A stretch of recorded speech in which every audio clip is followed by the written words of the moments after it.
Kaunting kalaman ito si Kuya Kim Koy at nandito tayo ngayon sa Island Garden City of Samal at ating po nakita itong itlog. Makakasama po natin ngayon, walang iba kundi si Ernie Baron. Kuya Ernie, gaano katotoo ng lalaki ay walang itlog? Wala silang itlog kasi ang sinasabi na yung itlog gawa sa manok. Yan, gawa sa manok yung itlog pero ang totoo talagang may itlog ang babae.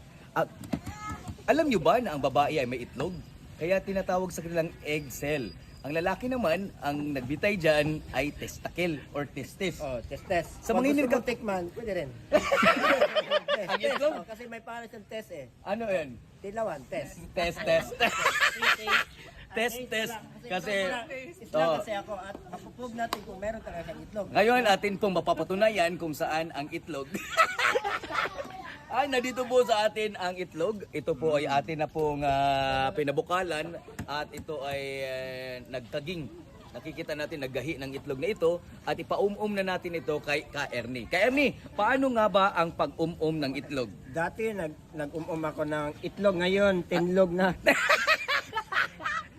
Ngayon tinlog na. Oh, dapat ano yun natin ito, abrihan. Makikita natin ngayon kung gaano ka sipag itong si Ka Ernie sa pag-um-um ng itlog. Pinapanitan natin ng itlog hanggang ito ay bagal na lang. Hanggang napanitan na tayo. Ate ito yung mom. Tignan nyo. Tingnan natin kung gaano kalakas ang 1, pagsuyok ni Ka 2, Ernie. 3, go! Ito po ay naitala sa Guinness Book of Record ng isang klase ng tao na isang tukob lang tulo na ang isang itlog. Ito si Kuya Kim Koy para sa ating country. Ano naman? Itlog.